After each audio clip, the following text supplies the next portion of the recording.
An Israel election update. Is Joe Biden using the oil diesel shortage to drive us into world government? And does anyone believe in absolute truth anymore? Well, we'll analyze these topics from a prophetic perspective on today's edition of End of the Age.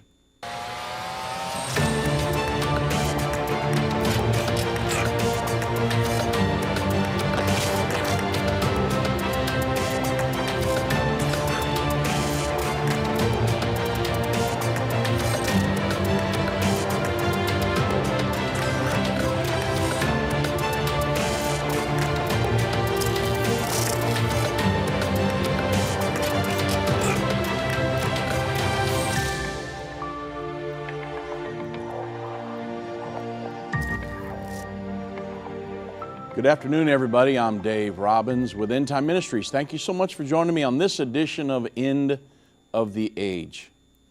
Now, because Israel is such a focal point in the center of Bible prophecy, especially concerning the second coming of Jesus Christ, we keep an eye on that very close, don't we? We want to know, when is the peace agreement coming that's going to start the final 7 years? When's the third temple going to be built? When's the sharing of the Temple Mount going to happen? So we've got to watch what's going on in Israel. Plus, we love the people of Israel. We love the Jews. And we have a college there. A lot of different reasons why we watch Israel very closely. But they just had their fifth election in less than 4 years, yesterday. Now, all the votes are not counted yet. However, Newsmax and many other sources have reported that Israel's Netanyahu appears to score a comeback win. Now, again, I think as of me going on the radio, I just checked a few minutes ago, they're almost 87% of the votes that have been counted.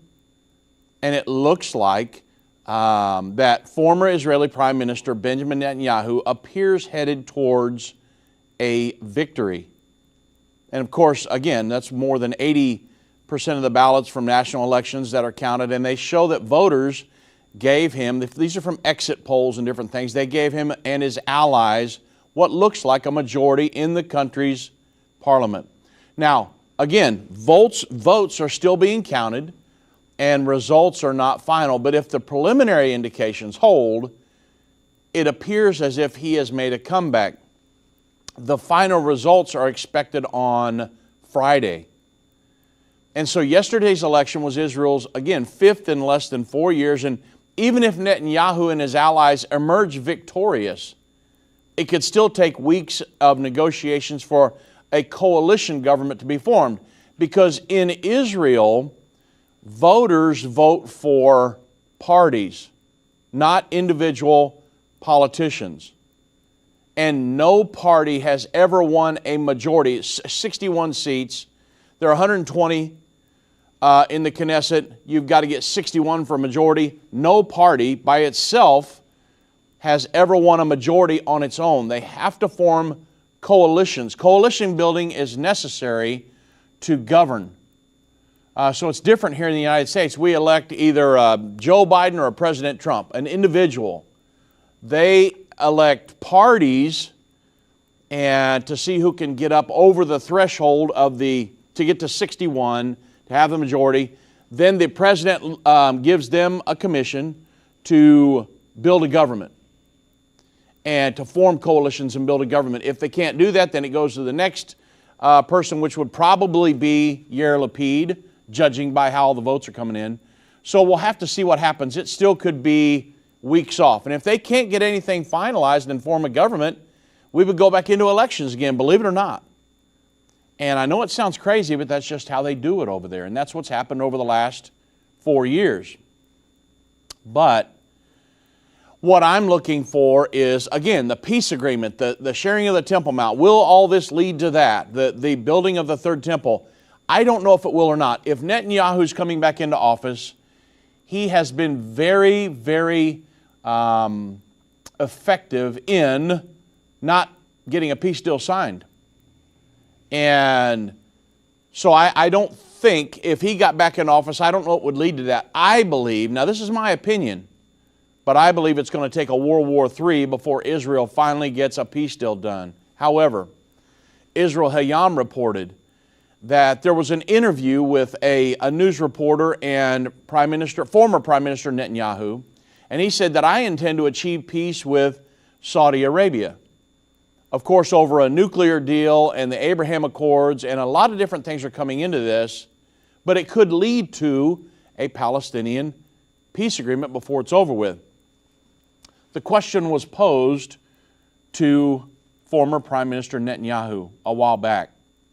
The question was, it appears that one of the major components of the Abraham Accords was that the Palestinian negotiation track was completely sidelined in those normalization agreements, which is true. The Abraham Accords did not lead to an Israeli-Palestinian solution. When the Negev Forum Summit took place in February in Israel, Secretary of State Blinken, United States Secretary of State Blinken, was there, and he said very publicly that the Abraham Accords were no substitute for a peace agreement with the Palestinians. It's very, very true. And a lot of people think, well, hey, this could lead to that. It could lead to that. But you can speculate, and I know some people have that said, well, hey, the Abraham Accords, if it leads to a peace agreement, then the peace agreement effectively started back when the Abraham Accords were signed in 2020, and that would be the beginning of the final 7 years. No, that's simply not the case. When a peace agreement is signed between the Israelis and the Palestinians that has the 5 characteristics, biblical characteristics to that, that will be the beginning of the final 7 years. If that was the case, then the temple would have to be, if it was started back with the Abraham Accords, then we would be almost to the point where we would have to be building the 3rd temple, and the Temple Mount would have been a sharing arrangement, and a lot of different things would have to happen. That simply is not the case right now. So the Abraham Accords, even if it leads to a Israeli-Palestinian peace agreement, did not start the final 7 years, okay? So I want to be clear on these things because there's a lot of people that are getting into prophecy right now and teaching a lot of different things, and if you don't kind of go over these things and reinforce the belief systems and the truths that are taught in the Bible, people can get their thinking off. So we want to make sure we're sticking to what has always been taught and what was taught in the Bible, and then we'll know the truth about what's coming in the near future. So because of this interview, former Prime Minister Netanyahu said, and you understand when President Trump came in, he started these regional agreements, not just between the Israelis and Palestinians, but he was looking at getting a regional agreement done with the Arab nations, and that they would possibly bring the Palestinians and Israelis to a negotiating table. And so he's talked about that in this interview, and I'm going to give you his response to this question about the Abraham Accords and the Israelis and Palestinians when we get back from the break. But it's something you'll be interested in because it looks like he's going to go back into office. If he does, it will show you his mindset on what he wants to do with Saudi Arabia, and then eventually maybe coming all the way around the barn and coming back to an Israeli-Palestinian peace deal. So we'll talk about that on the other side of the break. Satan and the elites of this don't want you to understand the timeline leading to the second coming of Jesus. You can pinpoint where we are in the end time, understand how you fit in, and be filled with hope in God's plan by watching The Future According to Bible Prophecy. Go to endtime.com/future or call 800-ENDTIME. That's 800-363-8463. Hi, I'm Judy Baxter. When Irvin and I got married, we didn't realize that our calling would be a prophetic ministry. Since we started Endtime Ministries, there have been many times we weren't sure how we would pay the bills, but God has always provided.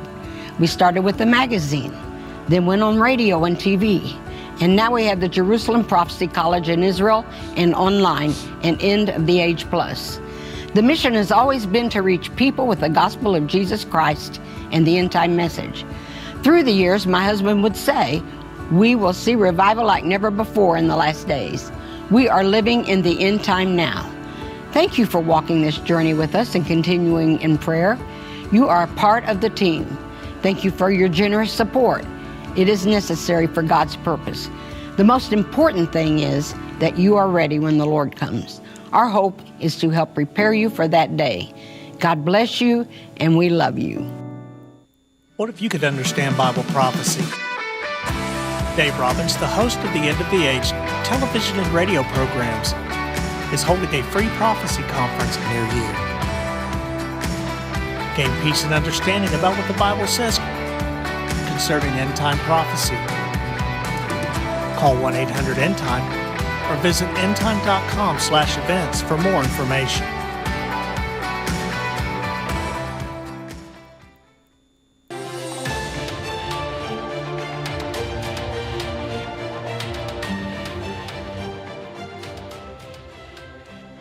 Now, former Prime Minister, could be the Prime Minister here before very long of Israel, Benjamin Netanyahu, he actually, in reply to this question about the Abraham Accords leading to a Palestinian agreement and the regional agreements and everything that's going on there, he said, well, if you wait for the Palestinians, you're never going to have peace with another Arab country because they'll just veto it, which is true. Because of the Arab Peace Initiative back in, I think it was 2003, they said the Arab nations said we can never have peace with Israel and normalize relations until the Palestinian situation is taken care of. Well, the Abraham Accords has went around that, and what would happen is the Palestinians would come to the peace table, and then if they didn't like what they were offered, which I think Ehud Barak pretty much, or one of the former prime ministers, I can't remember his name at this point, but he offered them pretty much everything they wanted. And they said no. They got up and walked away from the table because they don't really want peace with Israel. They want Israel driven off into the sea. That's what the PLO, the Palestinian Liberation Organization, was all about. So they would just walk away, and it gave them an effective veto power over the peace negotiations. So Netanyahu is saying, hey, you're never going to have peace with the Arab countries because if you wait on the Palestinians, because they'll just veto it, which they did. He said, I got around that because I said, hey, peace doesn't go through the Palestinians' seat of government in Ramallah, it goes around it. And he said, I went directly to the Arab states and we made 4 peace agreements. This is the Abraham Accords, with 4 Arab states in 4 months. But he said that just goes to show that if you wait for the Palestinians, you're not going to get peace. You're going to get stagnation and ultimately war. But this is very key. Listen at this. He said, if you go around the Palestinian rejectionists and go to the Arab world first and get the 99%, then you can come back to the 1%. Don't let the 1 or 2% of the Palestinians wag the body of the Arab world, which is what American policy and Western policy in the main was doing for so many years, for decades. He said it's just silly, it's wrong, and it's been proven wrong over and over. So he's saying we'll get peace established with all these other Arab nations, then we'll come back to the Israeli-Palestinian situation and hopefully get something done. Well, we know from a prophetic perspective, they absolutely will get something done in the future. They're going to sign an agreement, create a 2-state solution, and there will be a 2-state solution out in the West Bank, Israel and Palestine side by side. The Jews living out there will remain out there as a Jewish minority. The Temple Mount will be placed under a sharing arrangement. Israel's going to build her 3rd temple, and Israel will retain control of Jerusalem all the way throughout the end time. Those are characteristics of the peace agreement that starts the final 7 years. That is going to happen. Will that happen before or after World War III? I don't know, because Prime Minister Netanyahu has always been very influential, very effective in his ability to not get anything done, just to kind of avoid the issue, and we'll do this, maybe we'll do that, we'll promise this and not do that, and not get anything done, because he knows what Israel has to have, and they haven't done that. The Palestinians weren't willing to do that up to this point. So he's been very influential in that. However, there will come a time, in my opinion, on the backside of World War III, that would force them into a situation where they've got to sign a peace deal. And that would be the entrance ramp for the Antichrist, because he's going to be influential in getting the thing across the finish line. What many other people have tried to do, many politicians from all over the world, and they haven't been able to do it, the Antichrist and others will be influential in getting that across the finish line. So that's something that I am watching in the near future with Israel and many other things, but that's one of the main things is the peace agreement, because that's going to start the final 7 years to the second coming of Jesus Christ. So we'll see what happens. We'll keep you updated on that. Now, the second thing I wanted to talk to you about. Everybody wants to know. I just spoke yesterday morning in a, believe it or not, some people invited me down to speak at the original Pancake House in Addison, Texas, just over here north of Dallas. And they had a big, huge speaking room in the back. And it was actually pretty cool. A group of conservatives, people that were running for mayor, and different very political figures. They meet a couple times a month to discuss different things from cities all over the Metroplex. They had me down there to speak, and I spoke on world government and different things that are going on, what Joe Biden's doing. And one of the main questions I got was, what's really going on in the world with the oil shortage and the diesel, now the diesel shortage, and a lot of different things happening. What is going on? Well, I thought I might cover that today on the radio, because a lot of people want to know, why in the world would Joe Biden deplete our strategic petroleum reserve here in the United States? What is he doing? Because it could be stopped tomorrow, you understand. He could tell the oil company, start drilling. Let's fill that thing back up. And I mean, this is just crazy. But he won't do it. Why? And now we've got a diesel shortage. The worst diesel shortage we've had in years and years and years. Why would he do that? Well, my question is to you, is Joe Biden using the oil diesel shortage to drive us into world government? It appears as if he's doing all this on purpose, right? What's his goal? Well, Joe Biden is a globalist. He believes in a world governing body, and I am of the opinion that he's doing exactly what he's told in driving us into world government. Now, let's talk about that, and I'm going to give you some history, and then I'll bring you right back around to the oil and diesel shortage and show you what's going on. So when we talk about, is he driving humanity into world government? Well, after World War II, the United Nations was founded as an international organization to maintain peace and security by developing friendly relationships between nations and promoting social progress, right? At least that's what we were told. The idea behind the United Nations, it sounded great until it was discovered that the charter establishing the United Nations was drafted by a communist spy.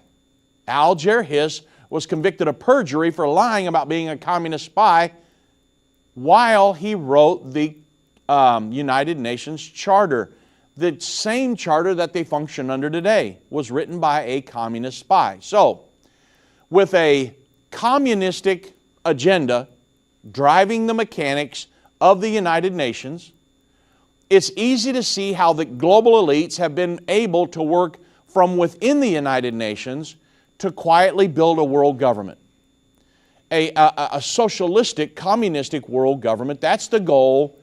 And promoting the belief of this global warming, human-induced global warming, which leads to climate change, this propaganda, that's one of the #1 vehicles that they use to reach the goal, because it's all about wealth redistribution, which is one of the #1 planks behind of socialism.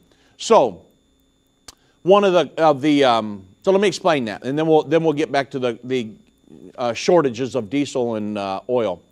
One of the core belief systems of socialism is that most conflict in society stems from the ever-broadening gap between the wealthy and the poor, and that their contention is that the wealthy are always, they're the ruling class, and they will inevitably use their economic power to enforce their will on the less fortunate. That's why we need to, you hear it all the time in the news, we need to tax the rich, right? because the rich are evil and the business owners are evil because they've taken all of our money and we need to tax them and make everything equal, and it's the government's job to do that. Right, that's what you hear about all in the news. You hear about it in the news all the time with Joe Biden and all these other. We've got to tax the rich. Well, so the ultimate socialist solution to that problem is obviously they want to abolish private property ownership. For the state, they're socialist.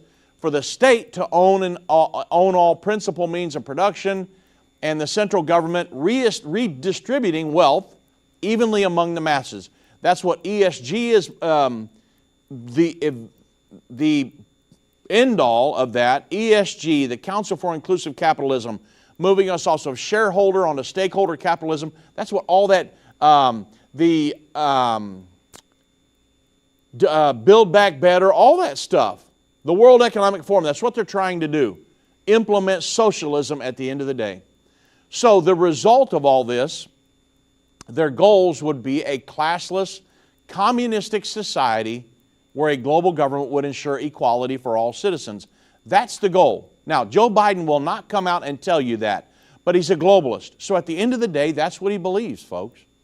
And of course, I'm talking about this today because the Bible prophesies there's going to be a world government in the end time, and I want you to understand really what's going on in the world.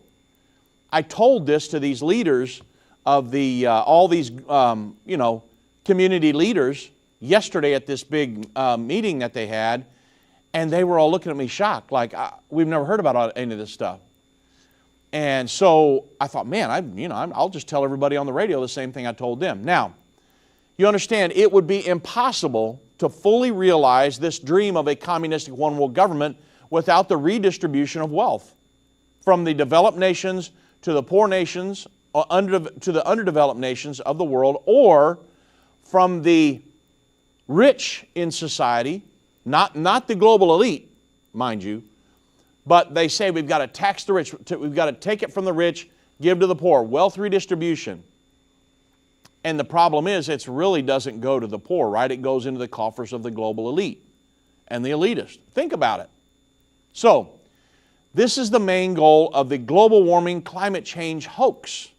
The United Nations elites know that a perpetual global life-threatening crisis is necessary to convince wealthy nations to accept these punitive cost of these cap-and-trade taxes, which is many people are proposing that. And wealth redistribution is exactly what these carbon cap-and-trade laws are designed to accomplish. The government sets a cap on the amount of carbon emissions that an industrialized nation can emit. If the limit is exceeded, then carbon credits can be purchased from underdeveloped nations who have more credits than they need. And there are many other ways of doing this kind of stuff. Taxing the rich, supposedly giving to the poor. But remember, we have proven over and over and over conclusively that CO2 emissions, which is what they talk about a lot, CO2, the things that humans emit when we breathe out. Breathe in oxygen, we breathe out CO2.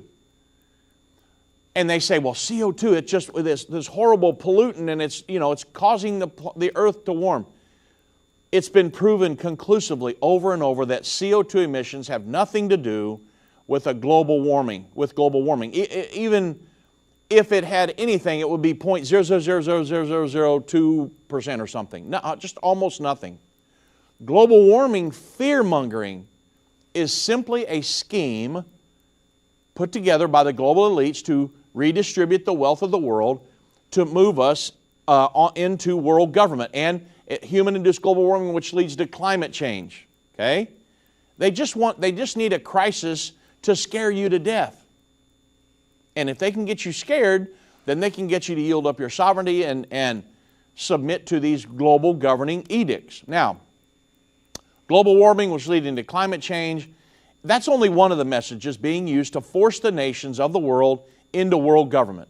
Anytime you hear global governance propaganda like Agenda 2030, sustainable development, nationalized health care, social justice, national identification programs, you can think world government. But for this topic today, it is the global warming, or let's be politically correct, right? Let's say climate change. It's not global warming anymore because that's been proven not to be happening. So, you know, they said, oh, hey, the polar ice caps are going to melt. Remember Al Gore? Polar ice caps are going to melt, and the seas are going to rise 10 feet, and it's going to, you know, flood America. Well, let's see. He gave those predictions back in the early 2000s, and I don't see that happening yet. I mean, President Obama didn't believe it because he bought a house right out on the by the Atlantic. So he didn't believe Al Gore either, did he? But climate change, back to that. That is presently the poster child, one of them actually, being used to frighten everyone into giving up their freedoms in order to save the planet. Because us human beings, with the SUVs we drive and our coal-fired power plants and the oil and gas industry, all these emissions from that, and the diesel semis, diesel school buses, because of the emissions they put off, they're causing the earth to warm to the point where we're destroying the planet, and we've got to stop. We've got to cut our emission, our carbon emissions, right? Even though God has a way of regulating the temperatures of the earth, not human beings. But that's the spin in the news every single day. Joe Biden has bought into that, lock, stock, and barrel. You say, well, how did he buy into that? Okay. It's called the Sustainable Development Goals. I've talked about this many times, but you have to understand what's going on at a global level to understand why Joe Biden is doing what he's doing with the oil industry, with the diesel, with many of the other things.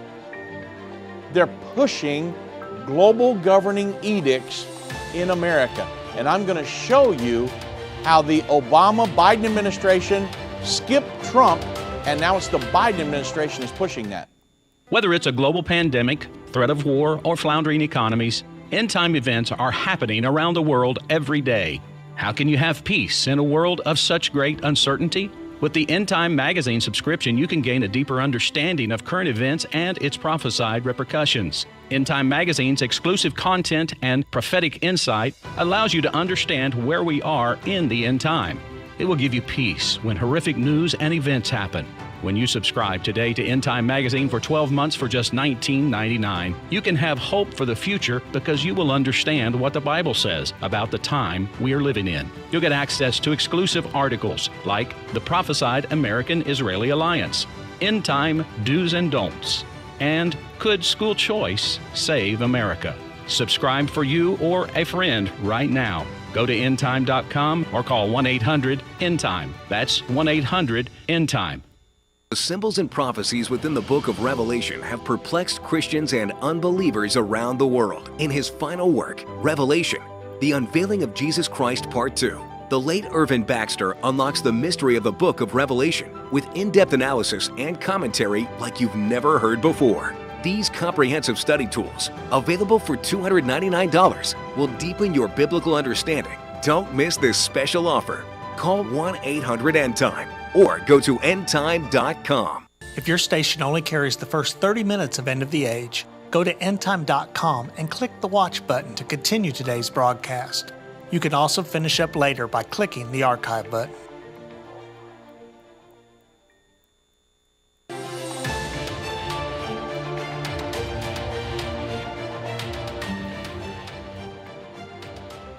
All right, everybody. So I've told you many times that Joe Biden is a globalist. He is a one-worlder. He believes in a world government.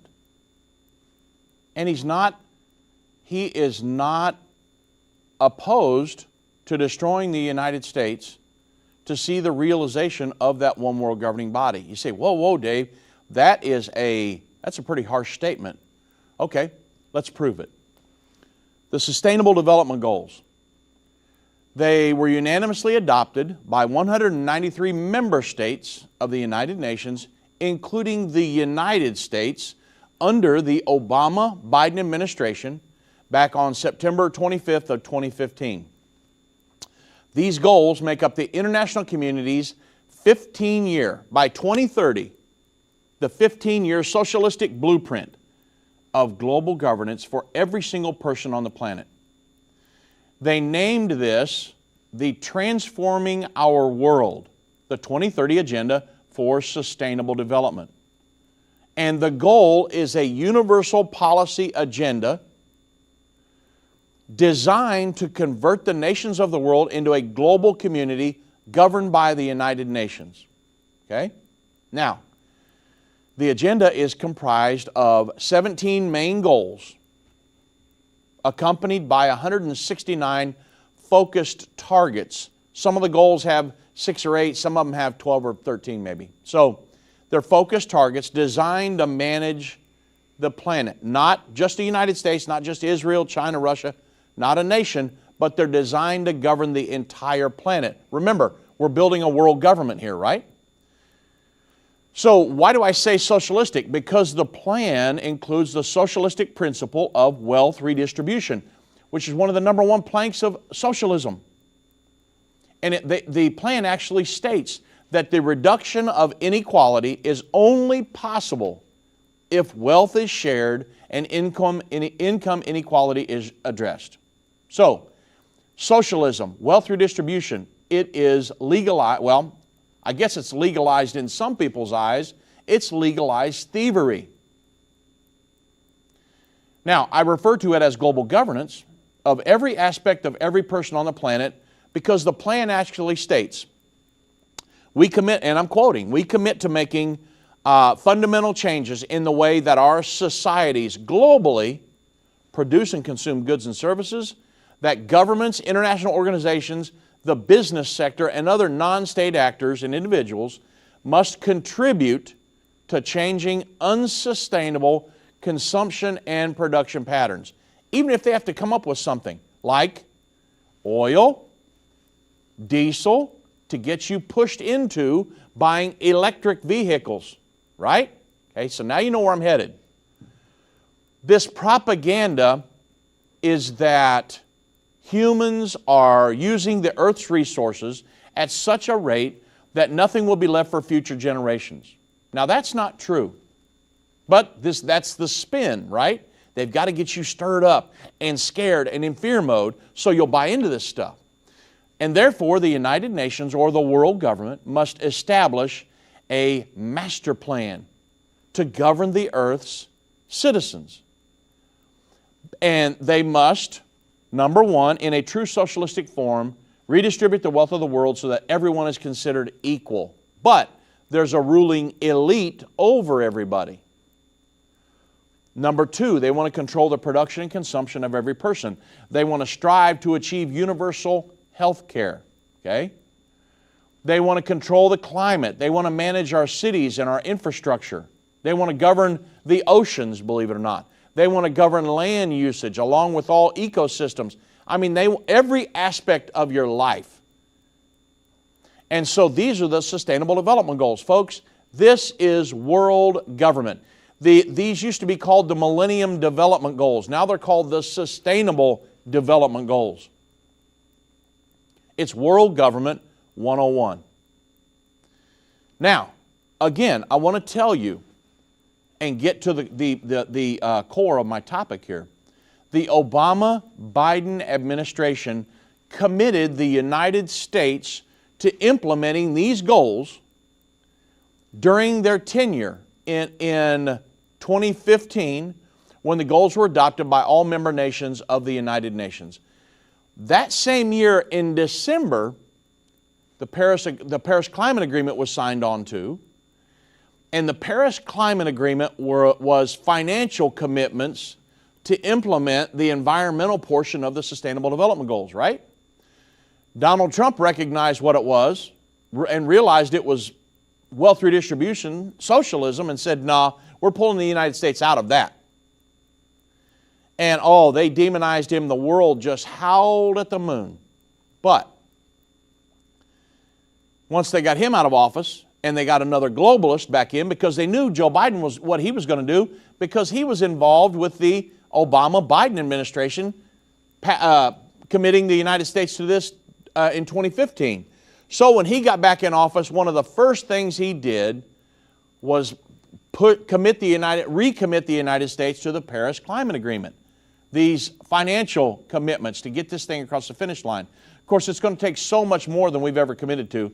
I saw a deal the other day, but it was going to be like trillions and trillions of dollars.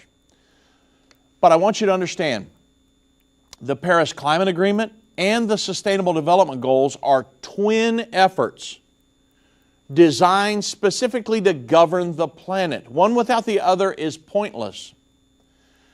The Sustainable Development Goals were unanimously adopted by these 193 member states of the United Nations in 2015. Again, the United Nations Global Governing Plan, again, I want you to understand this, transforming our world. They know exactly what they're doing.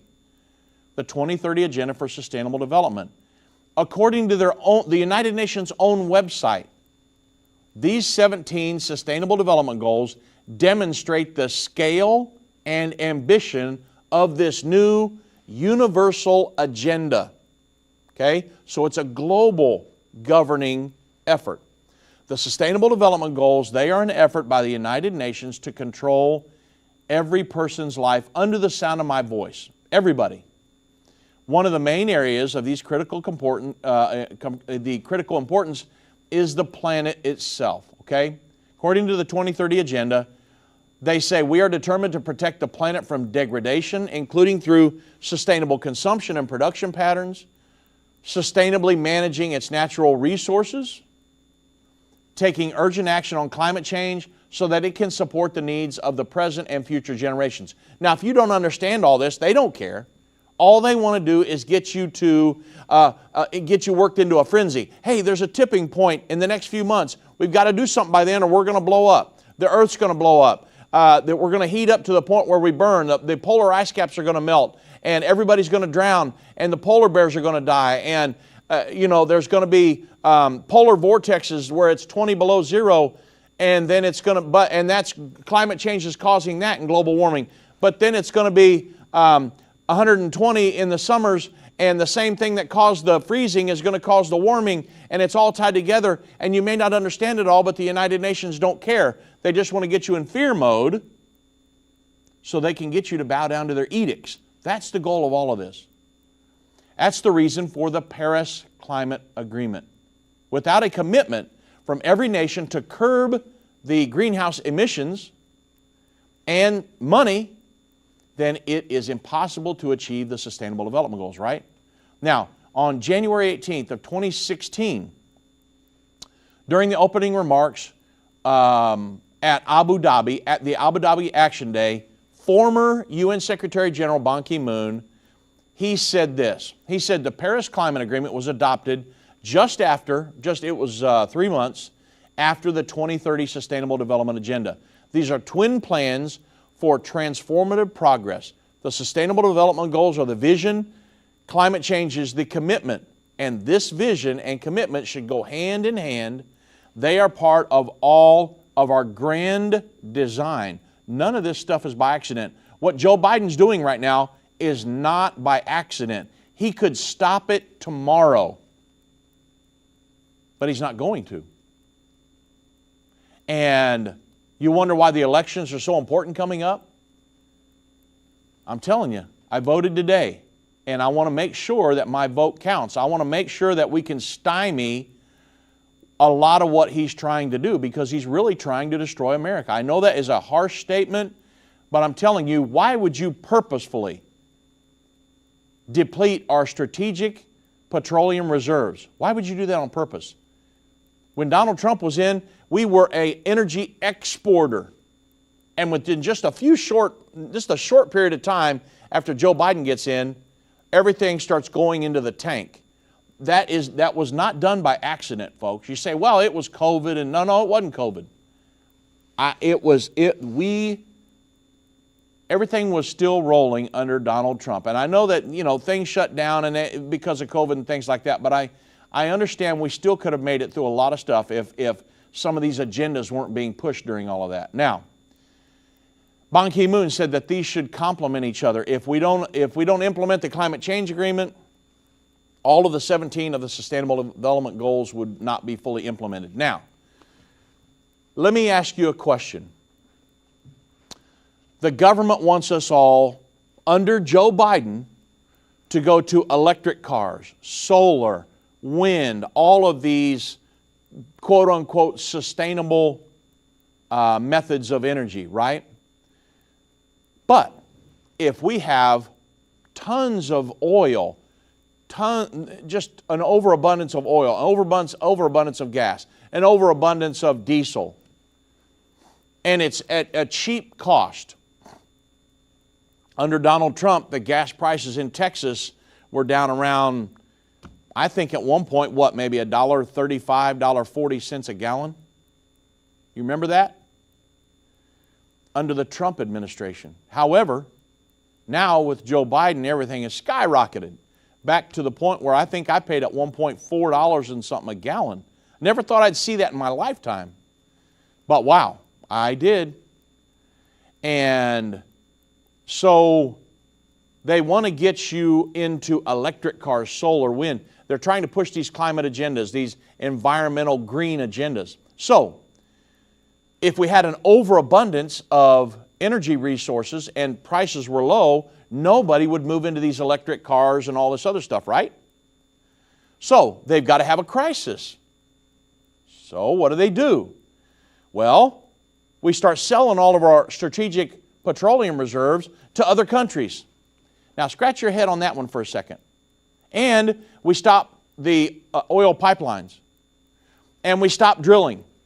But yet we're begging other countries for oil. Now, why do you do that? Is there anybody weighing this here? What's the easiest way for the government to get you to go green? Electric cars, solar, wind. You have a shortage of fuel, right? Hey, they need a crisis. Now we've got one. Hence, the selling of our strategic petroleum reserves and the diesel shortage. You want these truckers to have to go buy electric semis? You have a diesel shortage. What else are they going to do? We can't do without food. We can't do without shipping and stuff. So all of the big ships and diesel semis and all these things that run on diesel, something's got to be done. We've got a diesel crisis now. We've got an oil crisis. And so something has to be done. Well, hey, a great fit is what the government's been telling us all the time. Solar and electric cars and all these other things. You say, well, I don't know if they're pushing that, Dave. Well, wait till after the break, because I'm going to prove to you that's exactly what they're doing. I've been part of the Endtime family from the beginning over 30 years ago when my parents, Irvin and Judy Baxter, began the ministry from the recliner in our living room. My name is Jana Robbins. I have the pleasure of connecting with our incredible partners every day. Endtime is a small nonprofit that runs a high-traffic website, a daily TV and radio show, the Prophecy College in Jerusalem, and more. Although we have less than 30 team members, we are able to serve tens of millions of people each month. We survive on the goodness of God and donations averaging about $50. If everyone hearing this message gave $22, our financial needs would be met for the year. If you only give to one cause per month, please consider partnering with Endtime to help get the message of our soon-coming King out to the world. Call us at 1-800-ENDTIME to give today, or go to endtime.com to become a monthly or one-time partner.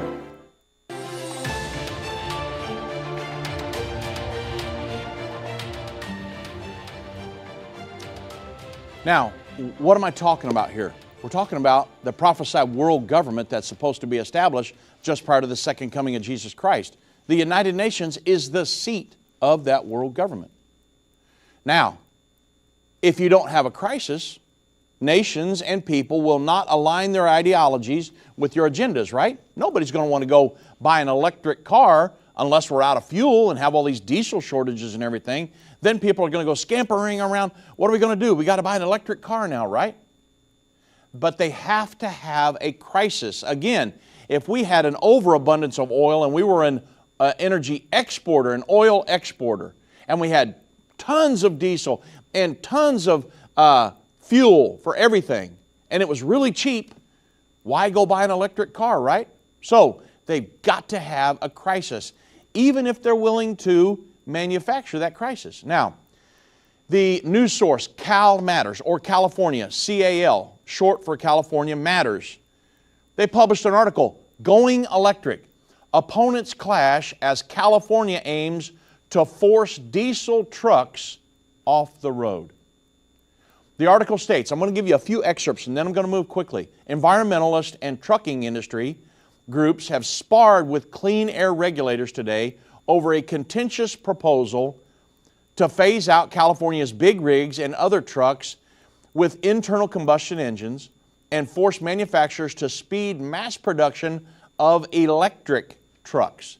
Again, remember, the human-induced global warming which leads to climate change is a hoax.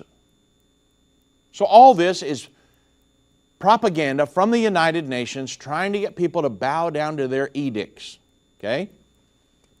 Another news source, and you can look these up. I pulled these right before I came in here. Clean Technica. The article states, the title, The East Coast Diesel Crisis Highlights the Urgency for Widespread Electric Vehicle Adoption. The Guardian, amid the petrol crisis, is it time to switch to an electric car? Yahoo said this, Vice President Kamala Harris announces unprecedented $1 billion toward electric school buses amid the diesel shortage. But if we don't have a crisis, if we had an overabundance of diesel right now and it was very cheap, nobody would be wanting to go to electric buses, right? But now we've got a diesel shortage. And so guess what? Kamala Harris comes along, part of the government, and says, hey, we've got a solution. We'll give you $1 billion towards electric buses. They need a crisis, folks. Science Direct, they actually stated, the greatest contributor to climate change is greenhouse gases, because greenhouse gases prevent the energy from escaping the atmosphere, and the temperature keeps rising with the escalated emissions. Within greenhouse gases emissions composition, 80% and 10% are carbon dioxide, what humans are exhaling, CO2, and methane, CH4. Both are highly related to fossil fuels burning, such that in the production of coal, natural gas, and oil, and the use of gasoline and diesel-powered transports. They've got to get you almost scared to go out and get your vehicle and want to drive because you're the problem, you're destroying the planet. And so they need to get us out of off of these other fossil fuels and into electric vehicles. Even though you've heard it, that all of these globalists are going to all these big meetings in their jets and burning fuel like you can't imagine.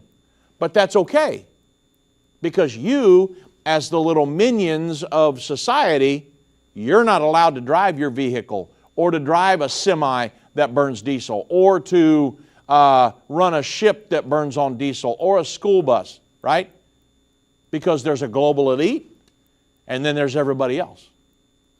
First Post, they actually published an article, Fuel of the Future, how electric vehicles will, get this, Fuel of the Future, how electric vehicles will drive us to sustainable development goals.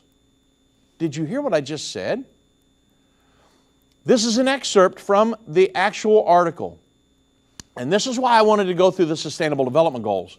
Set up in 2015 by the United Nations General Assembly, the Sustainable Development Goals, or the SDGs, are 17 interlinked global goals designed to be a blueprint to achieve more sustainable future for all. Electric vehicles will play a big part in achieving these goals in a time-bound manner. Now, I told you the Sustainable Development Goals are a socialistic blueprint to govern every single person on the planet. And they've got to have, this article is telling us, they're going to use electric vehicles as driving us into and helping us realize these Sustainable Development Goals. I'm not making this up, folks. Joe Biden is all on board with all of this. He and President Obama committed the United States under the Obama-Biden administration in 2015 to the Sustainable Development Goals. The article goes on to say the transport sector is a major contributor to carbon emission, air pollution, and related health issues and non-renewable energy utilization. In order to combat the climate crisis, because you're scared because we're in a climate crisis though, even though we're not. But this is what they say, and they're the government, and you can trust everything they say, right? So, Vince and Doug, this will be one of the programs that gets censored. Watch. So, in order to combat the climate crisis, it is imperative that fossil fuel vehicles be replaced with renewable energy resources in most of the transport and related activities to reduce emissions caused by the transport sector and lending a helping hand toward a sustainable future and the achievement of the Sustainable Development Goals. Electric vehicles run on electricity. These electricity-using vehicles do not consume fossil fuels, which in turn reduces the carbon emission. Carbon emission is one of the major factors contributing to the increase of greenhouse gases that leads to global warming, which is an absolute hoax. The ongoing environmental depletion demands switching to electric vehicles from fossil fuel consuming vehicles in order to achieve the Sustainable Development Goals, specifically aiming for the environment and related issues. Folks, this is World Government 101, and President Biden is pushing this. Okay? So, the Thomson Reuters Foundation, they published an article, an opinion piece. Fossil fuels and the Sustainable Development Goals are incompatible. The progress towards the Sustainable Development Goals will be extremely difficult in our warming world. The longer states wait to phase out fossil fuels, the more suffering that will ensue. Okay, so it's your fault now. Freddie Daly is a research associate with the University of Sussex and co-author of Fueling Failure: How Coal, Oil, and Gas Sabotage All 17 Sustainable Development Goals. So they've got to be done away with, right? So, hey, what's one of the quickest ways to deplete our strategic petroleum reserve? Sell it. Now, that was Dave Robbins. That was not the article. I'll jump back to the article. Political leaders gather for the United Nations Stockholm 50 this week. This was a few months ago. An environmental conference that hopes to accelerate the implementation of the UN Decade of Action to deliver on all 17 Sustainable Development Goals by 2030. But it's unclear whether they will discuss the elephant in the room: fossil fuels, diesel, oil, gas.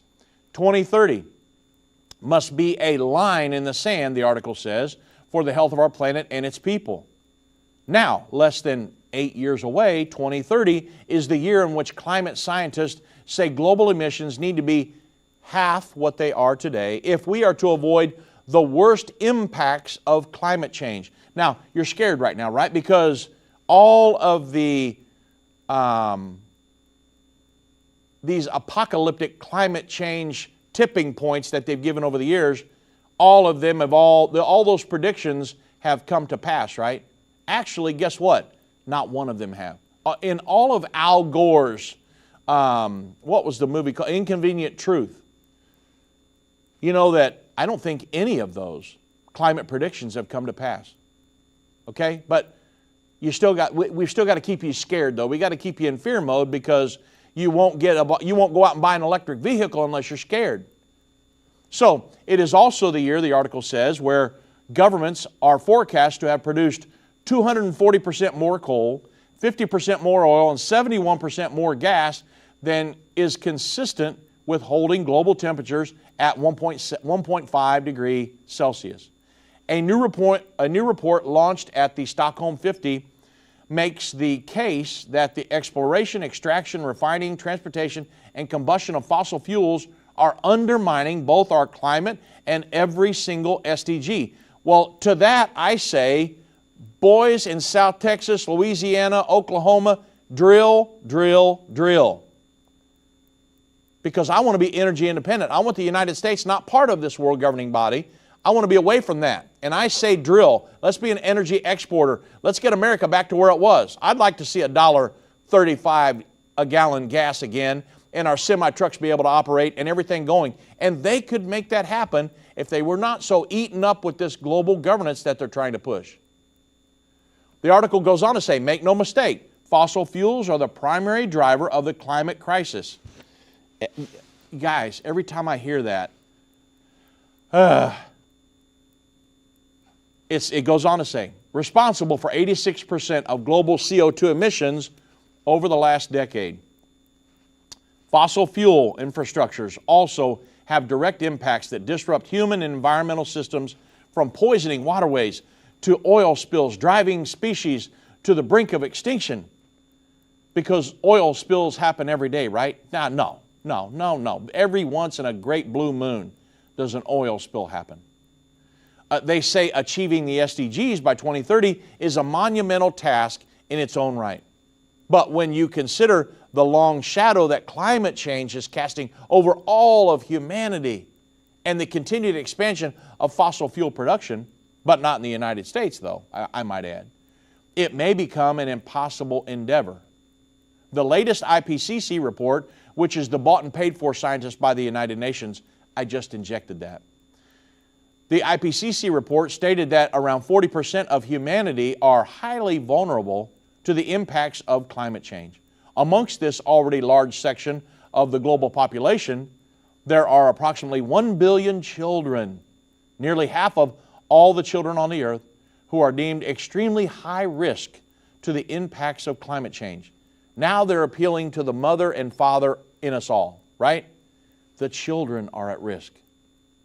The children are at risk from global governance is what they're at risk from. Terms like high vulnerable and extremely high risk fail to illustrate the everyday experience of the crisis that is unfolding. So it makes you want to go right out and buy an electric vehicle, doesn't it? I mean, that's what they're hoping. So if you really wonder what's going on with the oil and why would they sell our strategic petroleum reserve, why the diesel shortage and all of this other stuff, you got to step back and look at the picture from a big perspective. The Sustainable Development Goals. They're saying that fossil fuels are keeping the Sustainable Development Goals from being implemented, and they are going to work to get rid of them. Joe Biden's a globalist. He believes in the Sustainable Development Goals. He believes in world government. So what's he going to do? He's going to attack fossil fuels. He told President Trump in the debate, we need to move off of the oil and gas industry.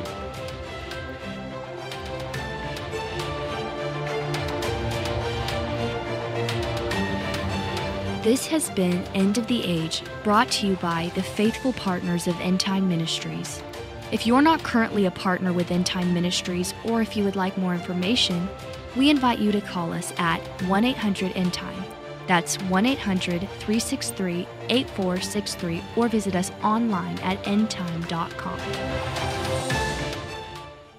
Thank you for watching. If you liked this video, subscribe to our YouTube channel and like our Facebook page.